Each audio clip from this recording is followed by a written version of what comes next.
Bulletin में बात होगी महाराष्ट्र के महाविकास अघाड़ी के घोषणा पत्र की।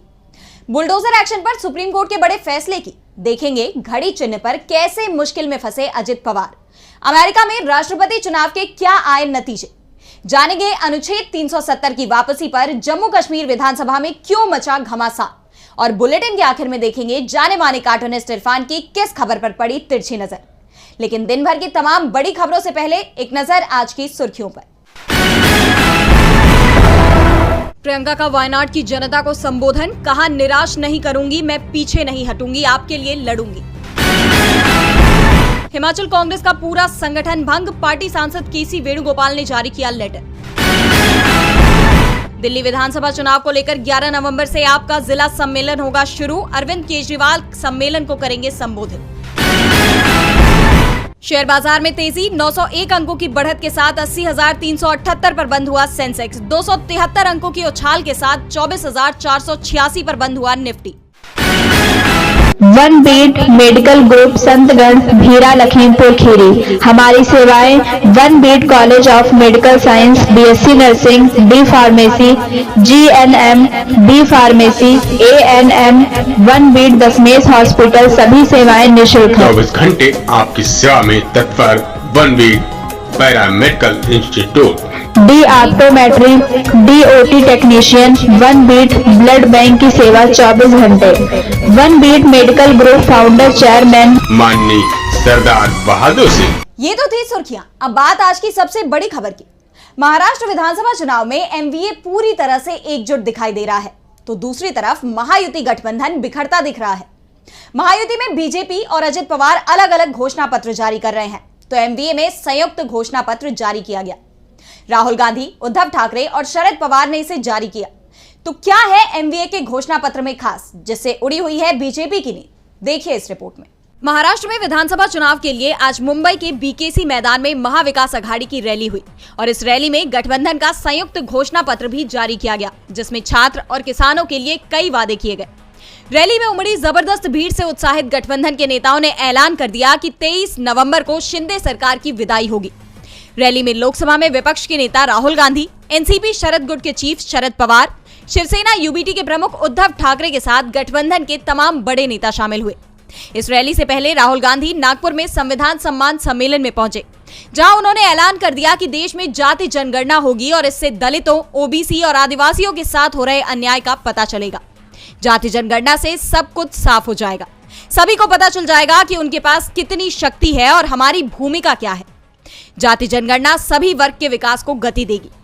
राहुल ने यह भी कहा कि हम 50% की आरक्षण सीमा की दीवार भी तोड़ देंगे, आरक्षण की सीमा को बढ़ाया जाएगा। हमें देश को बताना होगा कि हम देश में हाशिए पर पड़े 90% लोगों के लिए न्याय सुनिश्चित करने के लिए लड़ रहे हैं। संघ और बीजेपी पर निशाना साधते हुए उन्होंने कहा कि ये लोग संविधान बदलने की बात करते हैं। डॉक्टर बाबा साहेब अंबेडकर ने जो संविधान बनाया वो केवल एक किताब नहीं है, बल्कि जीवन जीने का तरीका है। आरएसएस और बीजेपी के लोग जब संविधान पर हमला करते हैं, तब वे देश की आवाज पर हमला कर रहे होते हैं। उन्होंने कहा कि आरएसएस संविधान पर सीधा हमला नहीं कर सकता। अगर वो इसके खिलाफ आगे आकर लड़े तो 5 मिनट में हार जाएगा। ये लोग विकास, प्रगति और अर्थव्यवस्था जैसे शब्दों के पीछे छिपकर हमला करने आते हैं, लेकिन संविधान पर हमला देश बर्दाश्त नहीं करेगा। महाराष्ट्र में एमवीए पहले से ही मजबूत दिखाई दे रहा है। गठबंधन की तरफ से प्रदेश की जनता के हित में बड़े वादे किए गए हैं। तो जहां बीजेपी की सरकार है, वहां लोगों पर बुलडोजर की कार्रवाई चल रही है।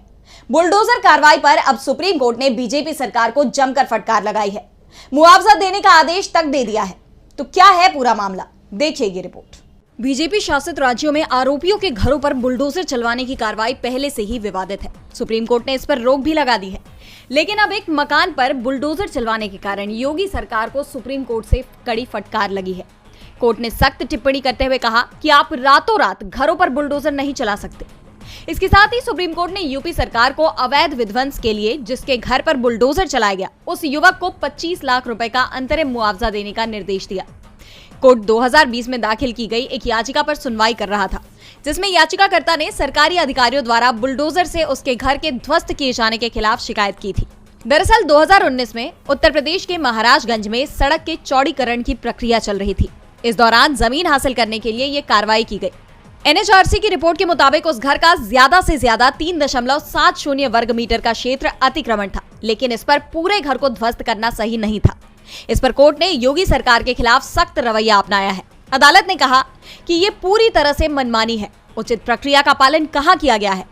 हमारे पास हलफनामा है जिसमें कहा गया है कि कोई नोटिस जारी नहीं किया गया था, आप केवल साइट पर गए थे और लाउडस्पीकर के माध्यम से लोगों को सूचित किया था। कोर्ट के इस फैसले का समाजवादी पार्टी और कांग्रेस ने स्वागत किया है। बुलडोजर कार्रवाई पर तंज कसते हुए कांग्रेस ने कहा कि ये केवल सरकार को खुश करने के लिए किया जा रहा है। वहीं सपा ने आरोप लगाया कि भाजपा नेता सरकारी मशीनरी का दुरुपयोग करके स्थानीय स्तर पर अपना हिसाब बराबर करने के लिए बुलडोजर का इस्तेमाल करते हैं। बुलडोजर चलाने का ये चलन बंद होना चाहिए। सुप्रीम कोर्ट से सिर्फ बीजेपी की सरकारों को ही फटकार नहीं लगी, बल्कि बीजेपी के सहयोगी दलों को भी कोर्ट ने सख्त निर्देश दिए हैं। महाराष्ट्र विधानसभा चुनाव के बीच बीजेपी की सहयोगी पार्टी एनसीपी अजित गुट से कोर्ट ने कहा है कि घड़ी चुनाव चिन्ह को लेकर अखबारों में विज्ञापन देकर बताएं कि इस पर विवाद है, कोर्ट में मामला है। तो और क्या कुछ कहा है सुप्रीम कोर्ट ने, देखिए इस रिपोर्ट में। महाराष्ट्र विधानसभा चुनाव के बीच में अजीत पवार को सुप्रीम कोर्ट से करारा झटका लगा है। अजीत पवार के हाथ से घड़ी फिसलती दिख रही है, क्योंकि सुप्रीम कोर्ट ने अजीत पवार को जबरदस्त फटकार लगा दी। कोर्ट ने अजीत पवार की अगुवाई वाली राकांपा को 36 घंटे के अंदर अखबारों में डिस्क्लेमर जारी करने का भी निर्देश दिया। सुप्रीम कोर्ट ने कहा कि हमने उन्हें यानी अजीत पवार गुट को चुनाव चिन्ह का उपयोग करने की अनुमति दी, लेकिन ये कुछ शर्तों के साथ थी। 24 घंटे या ज्यादा से ज्यादा 36 घंटे के अंदर अजीत पवार गुट समाचार पत्रों में डिस्क्लेमर प्रकाशित कराएं।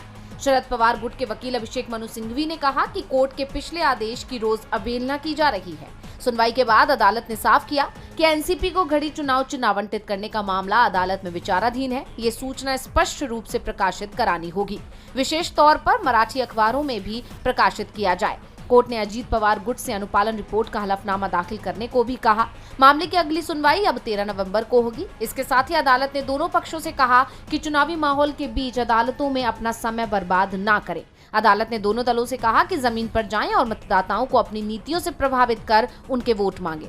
तो अब सुप्रीम कोर्ट के जबरदस्त फटकार के बाद जानकार दावा कर रहे हैं कि अजीत पवार ने अगर कोर्ट के आदेश की एक बार और अवहेलना की तो अजीत पवार से घड़ी चुनाव निशान छीना भी जा सकता है। अब देखना होगा कि अजीत पवार कोर्ट के आदेश का पालन करते हैं या नहीं। अजित पवार की मुश्किलें बढ़ गई हैं। ना तो शरद पवार की तस्वीर का इस्तेमाल कर सकते हैं और घड़ी का इस्तेमाल करेंगे भी तो ये भी लिखना पड़ेगा कि इस चिन्ह पर विवाद है। लेकिन अमेरिका का राष्ट्रपति कौन होगा, इस पर अब कोई विवाद नहीं है। डोनाल्ड ट्रंप ने इस बार बड़ी जीत हासिल की है। तो क्या रहे अमेरिका में चुनाव के नतीजे, देखिए ये रिपोर्ट। अमेरिका में राष्ट्रपति चुनाव के नतीजे सामने आ गए हैं। रिपब्लिकन उम्मीदवार डोनाल्ड ट्रंप अमेरिका के 47वें राष्ट्रपति चुने गए हैं। ट्रंप को 300 से भी ज्यादा इलेक्टोरल वोट मिले हैं, जबकि कमला हैरिस 228 तक ही सिमट गए। यहां बहुमत का आंकड़ा 270 का है। डोनाल्ड ट्रंप 8 साल पहले हिलेरी क्लिंटन को हराकर पहली बार राष्ट्रपति बने थे, लेकिन 2020 में ट्रंप को जो बाइडेन ने सत्ता से बाहर कर दिया था और अब एक बार फिर ट्रंप अमेरिका के राष्ट्रपति चुने गए हैं। ट्रंप की पार्टी को अमेरिकी संसद कांग्रेस में भी बहुमत मिला है। रिपब्लिकन पार्टी ने सीनेट यानी ऊपरी सदन में बहुमत से 2 ज्यादा कुल 52 सीटें जीत ली है और निचले सदन हाउस ऑफ रिप्रेजेंटेटिव में भी ट्रंप की पार्टी बहुमत की तरफ बढ़ रही है। जीत हासिल करने के बाद ट्रंप ने अपने संबोधन में कहा कि हमने वो कर दिखाया जो लोगों को असंभव लग रहा था। यह अमेरिका के इतिहास की सबसे शानदार जीत है। मैं देश की सभी समस्याओं को दूर करूंगा, अमेरिकी लोगों के परिवार और उनके भविष्य के लिए लड़ूंगा। भगवान ने मेरी जान इसी दिन के लिए बचाई थी। अगले 4 साल अमेरिका के लिए अहम है। वहीं उनकी जीत पर भारत के प्रधानमंत्री मोदी, लोकसभा में नेता प्रतिपक्ष राहुल गांधी समेत अन्य कई हस्तियों ने बधाई दी। वहीं कमला हैरिस के समर्थकों में निराशा दिखाई दे रही है। ट्रंप की रिपब्लिकन पार्टी सीनेट में भी बहुमत हासिल करने में कामयाब रही है। ट्रंप राष्ट्रपति बनने के बाद बाइडेन सरकार के कई फैसले वापस भी ले सकते हैं।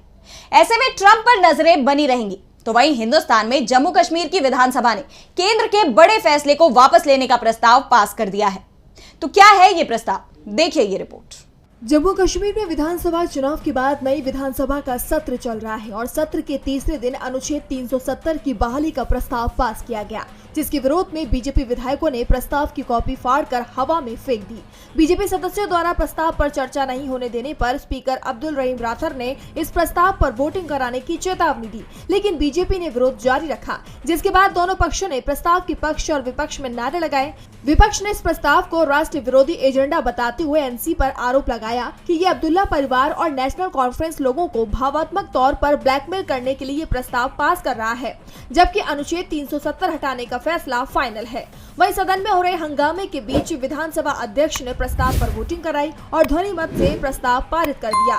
इसके विरोध में बीजेपी के सदस्य आसन के सामने आकर नारेबाजी करने लगे, जिसके बाद अध्यक्ष ने सदन की कार्रवाई स्थगित कर दी। वहीं विपक्ष के इन आरोपों का जवाब देते हुए डिप्टी सीएम सुरेंद्र कुमार चौधरी ने कहा, नेशनल कॉन्फ्रेंस की सरकार ने सिर्फ विशेष दर्जे की वकालत की है, जिसे 2019 में छीन लिया गया था। अगर बीजेपी के नेता भी नार्को टेस्ट करवाएंगे तो यही पता चलेगा कि वे भी ऐसा चाहते हैं। अनुच्छेद 370 हटने के बाद जम्मू के लोगों को इसमें सबसे ज्यादा नुकसान हुआ है, क्योंकि बाहर के लोग जमीन खरीद रहे हैं और वहां रोजगार पा रहे हैं। ये प्रस्ताव जम्मू कश्मीर के लोगों के भविष्य को सुरक्षित करने के लिए लाया गया है। बता दें कि पिछले दिनों हुए विधानसभा चुनाव में नेशनल कॉन्फ्रेंस ने अपने घोषणा पत्र में पूर्ण राज्य का दर्जा लेने और अनुच्छेद 370 को बहाल करने का वादा किया था, जिस पर सीएम उमर लगातार काम कर रहे हैं। अनुच्छेद 370 के खिलाफ जम्मू कश्मीर विधानसभा में प्रस्ताव पास हो गया है। इस मुद्दे पर जम्मू कश्मीर के अंदर जबरदस्त घमासान देखा जा रहा है, तो वहीं झारखंड में भी राजनीतिक घमासान मचा हुआ है। राज्य में 2 चरणों में विधानसभा की 81 सीटों के लिए वोटिंग होनी है। इसे लेकर राज्य के सीएम हेमंत सोरेन ने बीजेपी पर बड़ा हमला किया है। झारखंड में हर तरफ चुनाव प्रचार का शोर गूंज रहा है। मुख्यमंत्री हेमंत सोरेन अपनी रैलियों में बीजेपी पर तीखे हमले कर रहे हैं। उन्होंने आरोप लगाते हुए कहा कि बीजेपी झारखंड की माटी की दुश्मन है, आदिवासियों मूलवासियों को अपनी माटी से खदेड़ना चाहती है। और इन बेईमानों का षड्यंत्र से लड़ते लड़ते हमको जेल में भी डाल दिया, और जेल में डालने के पीछे इनका यही उद्देश्य था कि सरकार गिराएंगे, झारखंड मुक्ति मोर्चा को खत्म करेंगे। लेकिन इनको पता नहीं, झारखंड मुक्ति मोर्चा इस राज्य का चीन का दीवार है, कोई इसको लांग के नहीं जा सकता है। जो चढ़ेगा वो खत्म हो जाएगा। इसके साथ ही हेमंत सोरेन ने अपनी सरकार की योजनाओं की भी बात की। बिजली बिल माफ करने से लेकर मैया सम्मान योजना तक का जिक्र किया। वहीं कल्पना सोरेन के निशाने पर बीजेपी की सहयोगी आजसू पार्टी रही। कल्पना सोरेन ने सिल्ली की जनता को संबोधित करते हुए कहा कि आजसू ने सिल्ली को केवल बांटने और विकास से दूर रखने का काम किया है। जेएमएम विधायक ने बीजेपी को घेरते हुए ट्वीट किया कि जब झारखंड में बीजेपी की डबल इंजन की सरकार थी, तब हमारा प्रदेश विकास से कोसों दूर खड़ा था। बीजेपी ने झारखंड को एक अवसर के रूप में नहीं बल्कि एक साधन के रूप में देखा और झारखंड को लूटने और हमारे संसाधनों को दूसरे बीजेपी शासित राज्यों में भेजने का काम किया। लेकिन अब झारखंड की जनता सचेत है, जागरूक है और इस बार वो झूठे वादों के झांसे में नहीं आएगी। इस बीच बिहार के कांग्रेस नेता और सांसद पप्पू यादव ने भी सीएम हेमंत सोरेन से मुलाकात की। उन्होंने दावा किया कि झारखंड में एक बार फिर गठबंधन की सरकार बनेगी। इंडिया गठबंधन के नेताओं ने बीजेपी की टेंशन बढ़ा दी है। वहीं पार्टी को एक और झटका लगा है। बीजेपी के पूर्व नेता सिमोन माल्तो ने अपने समर्थकों के साथ जेएमएम ज्वाइन कर लिया है। इस बीच खबर ये भी आ रही है कि हेमंत सोरेन का हेलीकॉप्टर रोकने को लेकर चुनाव आयोग ने एयरपोर्ट अथॉरिटी से जवाब मांग लिया है। जेएमएम का आरोप था कि पीएम मोदी के दौरे का हवाला देते हुए सीएम सोरेन के हेलीकॉप्टर को 1.5 घंटे तक उड़ने की इजाजत नहीं दी गई थी। उन्होंने इस पर राष्ट्रपति से भी हस्तक्षेप की मांग की थी। झारखंड में बीजेपी बैकफुट पर दिखाई दे रही है, तो दूसरी तरफ देश के इतिहास में पहली बार सुप्रीम कोर्ट के जज ही आपस में भिड़ते दिखाई दे रहे हैं। सीजेआई की एक टिप्पणी को सुप्रीम कोर्ट के ही 2 जजों ने खारिज कर दिया है। कहा है कि ये पूरी तरह से अनुचित है। तो क्या है पूरा मामला, देखिए इस रिपोर्ट में। 5 नवंबर को सुप्रीम कोर्ट ने निजी संपत्ति से जुड़े मामले में बड़ा फैसला सुनाया था। कोर्ट ने कहा था कि हर एक निजी संपत्ति पर सरकार का अधिकार नहीं है और वो पब्लिक वेलफेयर के नाम पर निजी संपत्तियों को अपने कब्जे में नहीं ले सकती। इस सुनवाई के दौरान जस्टिस कृष्णा अय्यर पर सीजेआई डीवाई चंद्रचूड़ की टिप्पणी को लेकर जस्टिस बीवी नागरत्ना और जस्टिस सुधांशु धुलिया ने कड़ी आपत्ति जताई। दोनों जजों ने सीजेआई की टिप्पणी को गैर जरूरी बताया। जस्टिस नागरत्ना ने सीजेआई की उस टिप्पणी पर आपत्ति जताई जिसमें उन्होंने कहा था, हमारा काम आर्थिक नीति निर्धारित करना नहीं है, बल्कि संविधान के निर्माताओं की इच्छा को लागू कर आर्थिक लोकतंत्र की नींव रखनी है। कृष्णा अय्यर का सिद्धांत संविधान की लचीली और व्यापक भावना के विपरीत है। हालांकि सुप्रीम कोर्ट की साइट पर प्रकाशित अंतिम फैसले में इस हिस्से को शामिल नहीं किया गया है। जस्टिस सुधांशु धुलिया ने भी जस्टिस कृष्णा अय्यर और चिन्नप्पा रेड्डी के नजरिए का समर्थन किया और सीजेआई चंद्रचूड़ की टिप्पणियों पर असहमति जताई। उन्होंने कहा कि इस आलोचना को रहने दिया जाता तो बेहतर होता। बताते चले कि जस्टिस नागरत्ना 2027 में देश की सीजेआई बनने वाली हैं। वहीं 10 नवंबर को सीजेआई डीवाई चंद्रचूड़ का कार्यकाल पूरा हो रहा है। और बुलेटिन के आखिर में देखेंगे जाने माने कार्टूनिस्ट इरफान की किस खबर पर पड़ी तिरछी नजर।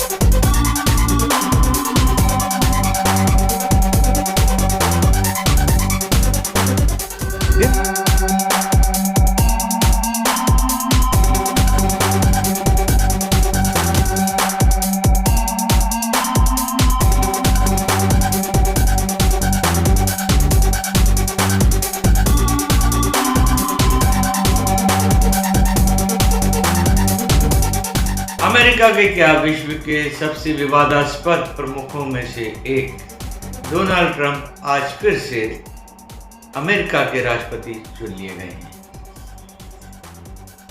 अपनी ऊल जलूल हरकतों और ऊल जलूल बयानों की वजह से वो काफ़ी ज़्यादा चर्चा में रहते थे। इस बार देखना ये है कि उनके कारनामों से, उनके बयानों से कितना दुनिया को फ़ायदा होगा। हालांकि जिस दिन वो चुने गए हैं उस दिन से बहुत दिनों से सोया हुआ शेयर बाजार ज़रूर जाग गया।